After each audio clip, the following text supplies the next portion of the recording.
କଳ୍ପାସୁର ଭିତରେ ଆପଣ ହୁଅନ୍ତୁ କର୍ଣ୍ଣ, ନାଇଁ ଆପଣ ହୁଅନ୍ତୁ କର୍ଣ୍ଣ।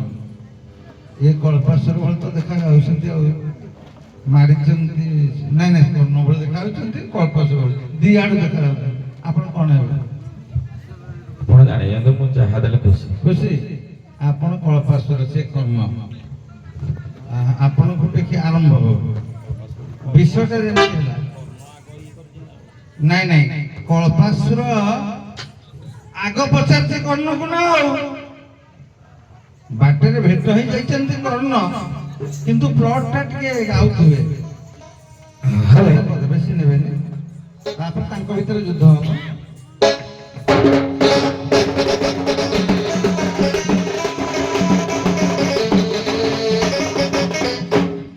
କର୍ଣ୍ଣ ଆଉ କଳ୍ପାସୁର ମଧ୍ୟରେ ଯୁଦ୍ଧ। ମୋ ପଟ ପଡିଛି କର୍ଣ୍ଣ। ସିଧା ସିଧା ସିଧା ମୁଁ ପ୍ଲଟଟା ପାଖେ ନଉଛି, ଆଗକୁ ଯାଉନି, କହୁନି ପ୍ଲଟଟା, କାଳେ ତମେ ଭାବିବ ଯେ କାଳେ କହିଦେଉଛନ୍ତି। ମୁଁ ଖାଲି କହିଦଉଛି, କଳ୍ପାସୁର କର୍ଣ୍ଣକୁ ପଚାରିଛି ସେ ସନ୍ଧିଟା କଣ ପଚାରିଛି ଏବଂ କର୍ଣ୍ଣ କଣ ଉତ୍ତର ଦେଲା ପରେ ପରସ୍ପର ଭିତରେ ଯୁଦ୍ଧ।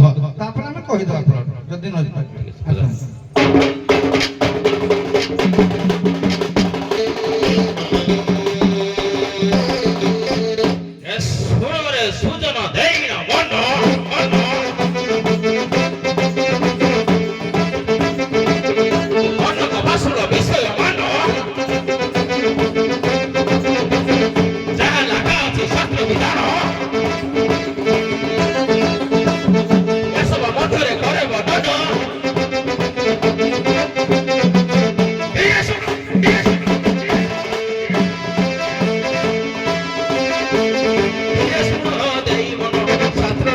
ବର୍ଣ୍ଣନା କରିବେ, ଶୁଣିବେ କୌତୁକ ଜଳ।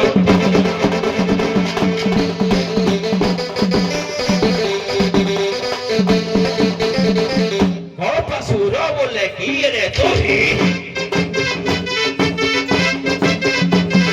ମନ ଜଗନ୍ନାଥ ବୁଲୁଛୁ ତୋହି? ଦୁଇ ଜଣକୁ ଦେଖିଛୁ ତୋହି? ମୋ ଆଗର ଟିକେ ବତାଅ ରହି।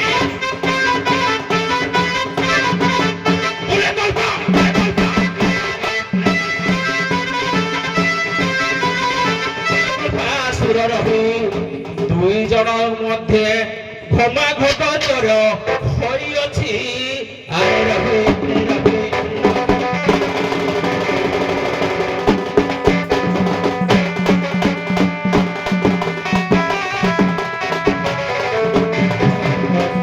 ବିଷୟ ଏକଦମ ଠିକ। କଳ୍ପାସୁର ପଚାରୁଛି କର୍ଣ୍ଣଙ୍କୁ, ତମେ କିଏ? ଦି ଜଣକୁ ଦେଖିଛ ହେଲା, ତମେ କୋଉ ଦି ଜଣକୁ ସେ ପଚାରିଲା? ପରିଚୟ ଦେ। କୋଉ ଦି ଜଣକୁ ପଚାରିଲା ସେଇଠୁ ଉତ୍ତର ଦେବ, ତାପରେ ତାଙ୍କୁ କଣ ଜବାବ ଦବ।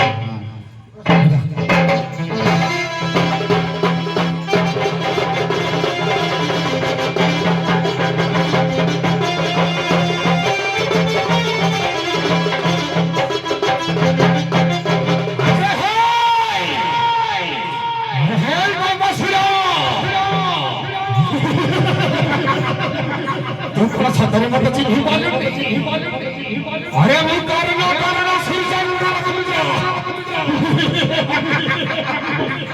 अरे सूर्यचंद्र कर्ण रे विचारिला तू तुम्ही दादी सदे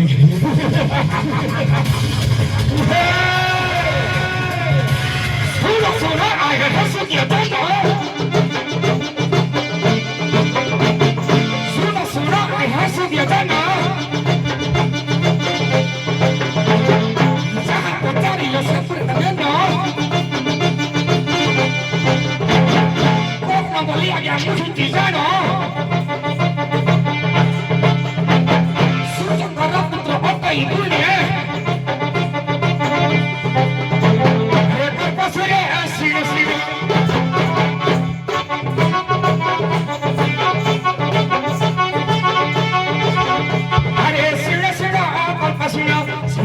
घरे उठाई कहली हमें लेखा जा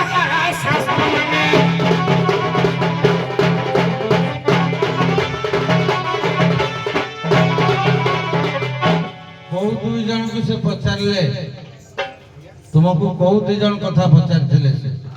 ସାରେ ଅର୍ଜୁନକୁ ସାରେ ବାଟରେ ଭିଡ଼ିଲା ଦୁଇଜଣକୁ ସାରେ। ହଉ ହଉ ଦେଖିବା କଣ ହଉଛି ତାପରେ। ତେବେ କର୍ଣ୍ଣ କଳ୍ପାସୁର ଭିତରେ ଖାଲି ଦିଦିପଦ ଯୁଦ୍ଧ ପଢ। ପ୍ରସଙ୍ଗଟା ତ ସେ ବୁଝିପାରିଲା ନାହିଁ ଟିକେ ବୁଝିପାରିଲା ନାହିଁ ବିଷୟ ଭିତରକୁ ଯାଇପାରିଲା ନାହିଁ ବୋଧେ ଟିକେ ଜାଣିନାହାନ୍ତି, ଆମେ ଅନୁଭବ କରୁଛୁ। ଜାଣିନି ନା ପ୍ରକୃତରେ ଆଉ କଳ୍ପାସୁର ରହିଗଲୁ ଟିକେ ମୁଁ କଥା ହଉଛି କଣ, ବିଷୟଟା ନ ଜାଣିଲେ ଯୁଦ୍ଧଟା ମଜା ଲାଗିବନି। କଥା ହେଲା କର୍ଣ୍ଣ ଦିନେ ଶବର ବେଶରେ ବୁଲୁଛନ୍ତି। କଳ୍ପାସୁର ଖୋଜି ଖୋଜି ଆସୁଛି ଦୁଇ ଜଣ। ସେ ଦୁଇ ଜଣ କିଏ? ହରି ଆଉ ହର ଶିବ ଆଉ କୃଷ୍ଣ। କାରଣ ଶିବ ଆଉ କୃଷ୍ଣକୁ ଗୋଡେଇଛି କଳ୍ପାସୁର ତାଙ୍କୁ ଖାଇବା ପାଇଁ, ତାଙ୍କୁ ମାରିବା ପାଇଁ। ଏକୁଟିଆ ଏକ ପର୍ବତରେ ଦେଖିଲେ ଦି ଜଣ ଯାକ ହରି ଆଉ ହର କଥାବାର୍ତ୍ତା ହଉଛନ୍ତି, ତାଙ୍କୁ ଗୋଡେଇଛି ଖାଇବା ପାଇଁ। ସିଏ ଡରିକିରି ଭୟରେ ଯୁଦ୍ଧ କରି ପାରିଲେନି, ଶେଷରେ ବ୍ରାହ୍ମଣ ରୂପ ଧରିକିରି ପଳେଇଲେ।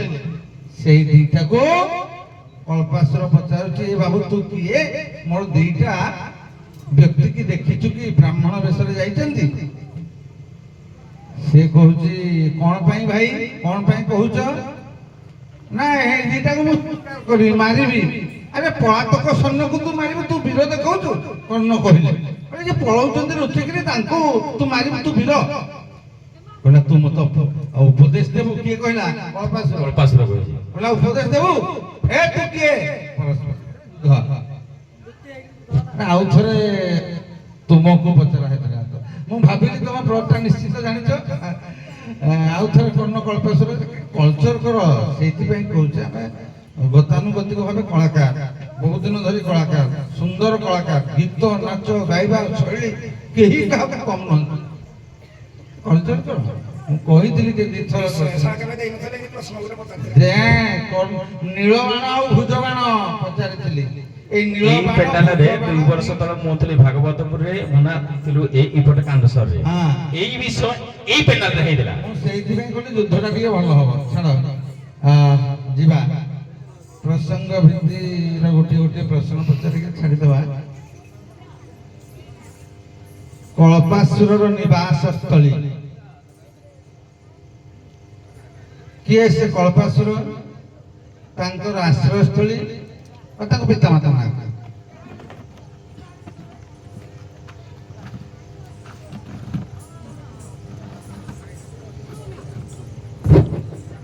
ନହେଲେ ନାହିଁ ହଉ ତ ଖୁସି ହେବି। ଜାଣିଛି ଆଜ୍ଞା ଟିକେ ମନେ ପଡୁନି, କିନ୍ତୁ ମନେ ପଡୁ ଯେତିକି ସମ୍ବରାସୁର ପୁଅ କଳ୍ପାସୁର। କିଏ ହବ?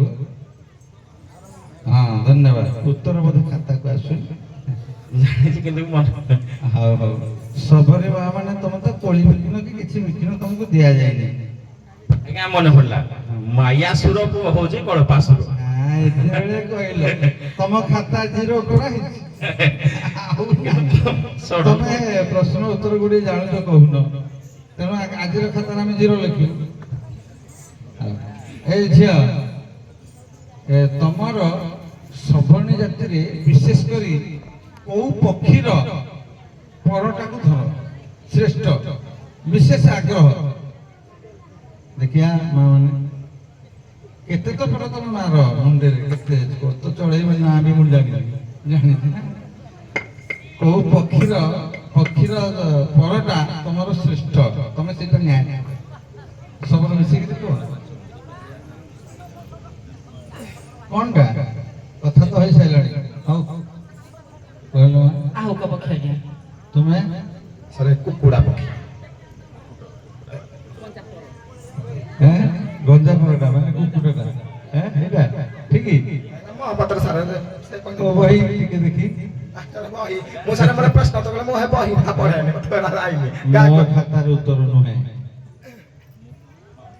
ମୋ ଖାତାର ଉତ୍ତର ନୁହେଁ। ବହୁତ ବହୁତ ଧନ୍ୟବାଦ। ଆପଣମାନେ ଶୋଷଣ ବିଦାୟ ନିଅନ୍ତୁ, ଆମେ ଯୋଗୀ ସଂଘକୁ ଦେଖିବୁ। ଯୋଗୀ ଭାଇ ଆସିବେ।